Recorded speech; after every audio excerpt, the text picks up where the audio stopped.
सर्वप्रथम मां शारदा भारत भूमि एवं परम सम्मानित मंच और सभा में उपस्थित सभी महानुभावों को मेरा सादर प्रणाम। मैं यशी मिश्रा पूर्व मध्य railway inter college DDU Uttar Pradesh की कक्षा 10वीं की छात्रा हूं और आज शास्त्री जयंती एवं गांधी जयंती के उपलक्ष्य में यहां इस सभा में उपस्थित हूं। सत्य और अहिंसा के सहारे विश्व को शांति का मार्ग दिखाने वाले राष्ट्रपिता और सादा जीवन उच्च विचार के सबसे बड़े प्रतीक लाल बहादुर शास्त्री जी की जयंती पर इन दोनों महापुरुषों को मेरा शत शत नमन। और मुझे गर्व है भारत के उस गुदड़ी के लाल पर जिसने देश हित को ही अपना एकमात्र लक्ष्य बनाया और जिसके अडिग अटल निर्णयों से हमारा देश विकास की ओर अग्रसर हो पाया। जी हाँ, मैं बात कर रही हूँ हमारे देश के पूर्व प्रधानमंत्री लाल बहादुर शास्त्री जी के बारे में, जिनका जन्म 2 अक्टूबर 1904 को मुगल सराय, जिसका वर्तमान नाम पंडित दीनदयाल उपाध्याय नगर है, में हुआ था। और मेरा यह सौभाग्य है कि मेरा जन्म उस स्थान पर हुआ जहाँ पर शास्त्री जी का जन्म हुआ और मेरे लिए यह गर्व की बात है कि मैं उस विद्यालय की छात्रा हूँ जिस विद्यालय में शास्त्री जी ने अपने प्रारंभिक शिक्षा को ग्रहण किया था। अगर हम बात करें शास्त्री जी के प्रारंभिक जीवन की, तो उनका प्रारंभिक जीवन कई कठिनाइयों से गुजरा था। इसके बावजूद उन्होंने कड़ी मेहनत की और अपनी प्रारंभिक शिक्षा को पूरा किया, जिसके पश्चात उन्होंने वाराणसी में स्थित महात्मा गांधी काशी विद्यापीठ से स्नातक की डिग्री ली और वहीं पर उन्हें शास्त्री की उपाधि दी गई।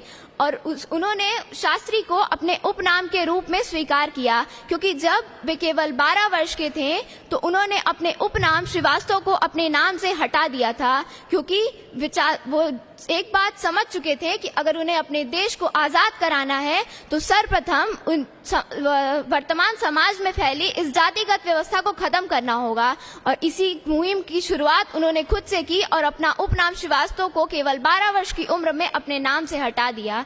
अगर हम बात करें शास्त्री जी के राजनीतिक जीवन की, तो उन्होंने केवल 16 वर्ष की आयु में महात्मा गांधी द्वारा चलाए गए असहयोग आंदोलन में भाग लिया और जिसमें उन्होंने पूरे जोश के साथ गांधी जी का साथ दिया। अंग्रेजों ने उनके जोश को कम करने के लिए 1921 में उन्हें जेल में भी डाल दिया, परंतु जब वो जेल से बाहर आए तो उनके अंदर जोश और उभर कर सामने आया और उन्होंने अन्य स्वतंत्रता सेनानियों और अपनी मेहनत को साबित किया और उन्होंने एक दृढ़ संकल्प किया कि वे भारत को स्वतंत्र करा कर रहेंगे। और उन्होंने और अन्य स्वतंत्रता सेनानियों ने हमारे भारत को स्वतंत्र कराया। और स्वतंत्र भारत में शास्त्री जी ने रेल मंत्री एवं गृह मंत्री के रूप में स्वयं को देश की सेवा के प्रति समर्पित कर दिया।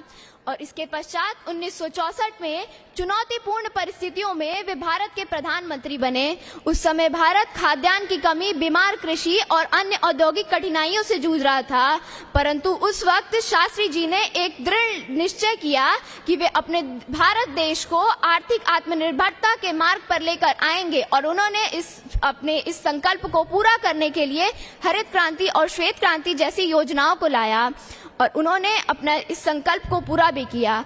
बाहर से नम्र और अंदर से पत्थर की तरह दृढ़ निश्चयी शास्त्री जी का असली रूप उस वक्त देखने को मिला जब 1965 में भारत पाक का युद्ध हुआ। उन्होंने एक संकल्प लिया कि वो भूखे रह लेंगे पर किसी देश के आगे नहीं झुकेंगे और उन्होंने अपने संकल्प का पालन भी किया और अंततः उन्होंने ताशकंद में जाकर एक शांति समझौता भी किया, जिसके पश्चात उनकी मृत्यु हो गई। पर उनके मरणोपरांत उन्हें भारत रत्न से सम्मानित किया गया।